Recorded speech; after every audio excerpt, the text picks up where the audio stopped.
नमस्कार मित्रांनो, शिक्षण विभागाच्या पीएम पोषण पोर्टलची म्हणजे एमडीएम पोर्टलची अत्यंत महत्त्वाची अपडेट, महत्त्वाची माहिती आपण या व्हिडिओच्या माध्यमातून जाणून घेणार आहोत.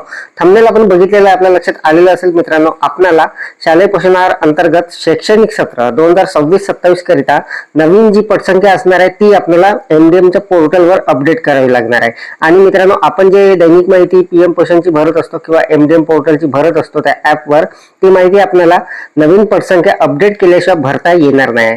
त्यामुळे आपल्याला पीएम पोषण पोर्टल जे असणार आहे मित्रांनो, त्यावर या सत्राची जी पटसंख्या असणार आहे ती अपडेट करायची आहे. तर ती कशी करायची, काय करायची, याची संपूर्ण सविस्तर माहिती डेमो सहित आता आपण बघणार आहोत. तर नमस्कार, मी राज मेश्राम, मराठीशाळा.com या युट्यूब चॅनलवर पुन्हा एकदा आपलं सहर्ष स्वागत आहे. मित्रांनो, शालेय पोषण आहार 2026-27 ची अत्यंत महत्त्वाची अपडेट असणार आहे.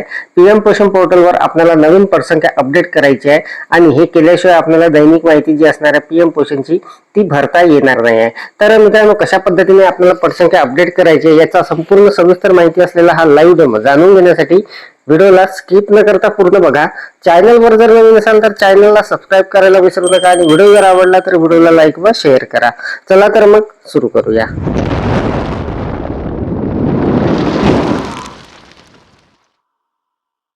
मित्रांनो, मोबाईलच्या क्रोम ब्राउझरमध्ये आपल्याला सरळची जी साईट असणार आहे ते सर्च करून घ्यायची आहे. educationmaharashtra.government.in यावर मी क्लिक करतो. यावर क्लिक केल्यानंतर सरळचं हे जी साईट असणार आहे, ही पहिली साईट आपल्या समोर अशा पद्धतीने दिसणार आहे. यावर आपण क्लिक करणार. इथे क्लिक केल्याबरोबर हा जो इंटरफेस आहे हा आपल्या समोर येणार आहे आणि इथे आपल्याला मित्रांनो सरळ अंतर्गत जे काही पोर्टल असणार आहे ते आपल्याला अशा पद्धतीने आपलं जे एमडीएम पोर्टल असणार आहे म्हणजे प्रधानमंत्री पोषण योजना, हे जे आहे या पोर्टलला आपल्याला क्लिक करून घ्यायचं आहे. यावर क्लिक केल्यानंतर आपलं एमडीएम पोर्टल जे आहे तिचं लॉग इन पेज आता मित्रांनो आपल्या समोर ओपन होणार आहे. तर सगळ्यात महत्त्वाचं मित्रांनो, आपली पटसंख्या जी असणार आहे या सत्राची, शैक्षणिक सत्र 2026-27 ची, ती आपली युडाइस प्लस वर जी पटसंख्या असणार आहे ती आपल्याला इथे अपडेट करायची आहे. तर आपले इयत्ता पहिलीचे वगैरे विद्यार्थी जे असणार आहे ते ऍड आपण केलेले असाल तर ते सर्व ऍड केल्यानंतर जी काही पटसंख्या असणार आहे ती आपल्याला इथे ऍड करायची आहे. आणि मित्रांनो, काही दिवसानंतर जर काही पटसंख्या जर वाढलेली असेल किंवा एखादा विद्यार्थी जर ऍड झालेला असेल तर नंतर आपल्याला परत ती अपडेट करता येणार आहे. मित्रांनो बघा, हे एमडीएमचं पोर्टलचं लॉग इन पेज आपल्या समोर आता आलेलं आहे आणि इथे आपल्याला सर्वात अगोदर लॉग इन करून घ्यायचं आहे आणि त्यानंतर आपल्याला आपली पटसंख्या जी असणार आहे ती अपडेट करता येणार. बघा, आपण आपला एमडीएमचा आयडी पासवर्ड टाकून इथे लॉग इन करून घेतलेला आहे. लॉग इन केल्यानंतर अशा पद्धतीचा इंटरफेस येणार आहे. मित्रांनो, या अगोदर सुद्धा या पोर्टलचा महत्त्वाचा व्हिडिओ आपण बघितलेला आहे. त्यामध्ये आपण आपला धनाजी माल जो आहे 30 एप्रिलचा तो अपडेट कसा करायचा त्याची माहिती बघितलेली होती. तर बघा, आता अशा पद्धतीचा इंटरफेस आलेला आहे. इथे आपल्याला टिक करून घ्यायचं आहे आणि त्यानंतर सबमिटवर क्लिक करायचं आहे. सबमिटवर क्लिक केल्यानंतर अशा पद्धतीचा इंटरफेस आता इथे आलेला आहे. तर मित्रांनो, आता इथे आपल्याला पीएम पोषणचं हे जे पोर्टल आहे हे पोर्टल ओपन झालेलं आहे. आजच्या व्हिडिओमध्ये मित्रांनो आपण इथे हा जो ओपनिंग बॅलन्स आहे, दुसरी टॅब जी आहे, इथे आपण 30 एप्रिलची माहिती भरलेली आहे धान्यादी मालाची. तर आता मित्रांनो आपल्याला नवीन सत्र सुरू झालेलं आहे आणि आता तिथे आपल्याला दैनिक माहिती जी आपली भरायची असते एमडीएमची, ती भरण्यासाठी अगोदर मित्रांनो नवीन सत्राची पटसंख्या जी आहे ते आपल्याला तिथे अपडेट करावी लागणार आहे.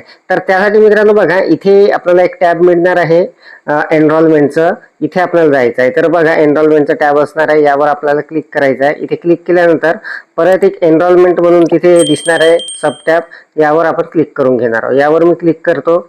यावर क्लिक केल्यानंतर मित्रांनो बघा, अशा पद्धतीचा इंटरफेस इथे आलेला आहे आणि सगळ्यात महत्त्वाचं म्हणजे इथे बघा, सिलेक्ट इयर म्हणून जे आहे ते 2026-27 असणार आहे आणि सिलेक्ट मंथ आहे जून. तर मित्रांनो बघा, आता आपल्याला आपली जी पटसंख्या असणार आहे ती आपल्याला इथे अपडेट करायची आहे. तर युडाइस वर मित्रांनो जी काही पटसंख्या असणार आहे आपल्या शाळेची ती आपल्याला अपडेट करून घ्यायची आहे. नंतर वाढल्यावर परत आपल्याला ती अपडेट करता येणार आहे. तर बघा, मी आता इथे माझ्या शाळेची जी पटसंख्या असणार आहे ती अपडेट करून घेतो. त्यामध्ये जे काही वर्ग असणार आहे ते आपल्याला इथे दिसणार आहे आणि त्यानुसार आपल्याला ही जी पटसंख्या असणार आहे ही अपडेट करावी लागणार आहे. तर आमच्या शाळेमध्ये 1 ते 7 ची शाळा आहे आमची आणि त्यामध्ये जी काही पटसंख्या आहे वर्गानुसार ती मी आता इथे टाकून घेत आहे. अगदी सहजपणे मित्रांनो मोबाईलवरून आपल्याला हे जी पटसंख्या असणार आहे आपली ही अपडेट करता येणार आहे. तर बघा, वरच्या रो मध्ये मित्रांनो आपल्याला तिथे 1 ते 5 चे वर्ग असणार आहे आणि खालच्या रो मध्ये 6 पासून वरचे वर्ग असणार आहे. तर आपल्या शाळेमध्ये जे काही वर्ग असतील ते तिथे ओपन दिसणार आहे आणि बाकीचे लॉक असणार आहे आपोआपच. तर बघा, आमच्या शाळेमध्ये 1 ते 7 ची शाळा आहे, त्यामुळे तिथे बघा वरच्या रो मध्ये 5 5 पर्यंत वर्ग आलेले आहे. आता तिथे मित्रांनो खाली 6 आणि 7चा वर्ग आहे. तर 6 आणि 7ची सुद्धा जी पटसंख्या असणार आहे ती मी तिथे अपडेट करून घेतो. आणि त्यानंतर बघा हे 6वी आणि आता हे 7वीची जे काही पटसंख्या आहे 10 पटसंख्या ती मी अपडेट केली. आता मित्रांनो बघा इथे 8वा जो वर्ग दिसत आहे आपल्याला हा लॉक असणार आहे, कारण आमच्याकडे तो वर्गच नाही त्यामुळे हा लॉक आहे. तर आपल्या शाळेमध्ये जे काही वर्ग असतील त्यानुसारच ती पटसंख्या तिथे आपल्याला दिसणार आहे. आणि आपल्याला भरल्यानंतर मित्रांनो परत एकदा तिथे आपल्याला चेक करून घ्यायची आहे आपण जी पटसंख्या तिथे भरत आहोत ती बरोबर आहे का काय. तर बघा माझ्या शाळेची पटसंख्या मी इथे भरून घेतलेली आहे आणि ही अगदी बरोबर आहे. तर सगळ्यात महत्त्वाचं मित्रांनो आता बघा पटसंख्या आपण भरून घेतल्यानंतर इथे आपल्याला वर दोन टॅब मिळणार आहे. एक असणार आहे अपडेटचं, दुसरं आहे फायनलाइजचं. तर मित्रांनो अगोदर आपल्याला ही जी पटसंख्या असणार आहे ही अपडेट करावी लागणार आहे. तर बघा मी अपडेटवर क्लिक करतो. तर हा जो डाटा आहे हा सेव्ह सक्सेसफुली म्हणून तिथे मेसेज आलेला आहे, म्हणजे ही अपडेट झालेली आहे. आता मित्रांनो आपल्याला हाच डाटा फायनलाइज करावा लागणार आहे. त्यासाठी आपण फायनलाइज हे जे बटन आहे यावर आपण क्लिक करणार. तर बघा यावर मी आता क्लिक केलं तर इथे मित्रांनो एक कन्फर्मेशन येणार आहे आपल्या समोर. तर इथे do you really want to finalise म्हणजे आपल्याला ते विचारणार आहे एकदा की खरंच आपल्याला फायनलाइज करायचं आहे का. तर आपल्याला सिम्पली ओकेवर क्लिक करायचं आहे आणि बघा फायनलाइज सक्सेसफुली म्हणून आलेलं आहे, म्हणजे आपली ही जी पटसंख्या आहे ही फायनलाइज झालेली आहे. तर बघा याला सिम्पली आपण ओके करणार. ओके केल्यानंतर मित्रांनो ही जी पटसंख्या असणार आहे ही आता इथून आपण भरलेली आहे. आपला एनरोलमेंट जे आहे तो आपण भरलेला आहे. तर मित्रांनो हे जे असणार आहे हे बीओ लॉगिन वरून आपल्या वरिष्ठ लॉगिन वरून मित्रांनो आता ते अप्रूव्ह होणार आहे. तर बघा मी ही पटसंख्या जी आहे माझ्या शाळेची भरून घेतलेली आहे आणि आता ते बीओ लॉगिन वरून अप्रूव्ह झाल्यानंतर आपल्याला तिथे ते भरता येणार आहे. तर मित्रांनो आपलं एचएम लॉगिन वरून सध्या एवढंच काम आहे. आपल्याला मित्रांनो लगेचच वरिष्ठ स्तरावरून सुद्धा हे अप्रूव्ह होणार आहे. तर मित्रांनो अत्यंत महत्त्वाची ही अपडेट आपण बघितलेली आहे. आपल्याला पीएम पोषण पोर्टल जे आहे त्यावर आपल्याला शैक्षणिक सत्र 2026-27 ची जी पटसंख्या आहे ती अपडेट कशी करायची याची संपूर्ण सविस्तर माहिती डेमो सहित जाणून घेतली. मोबाईलवरून अगदी सहजपणे आपण केलेला आहे.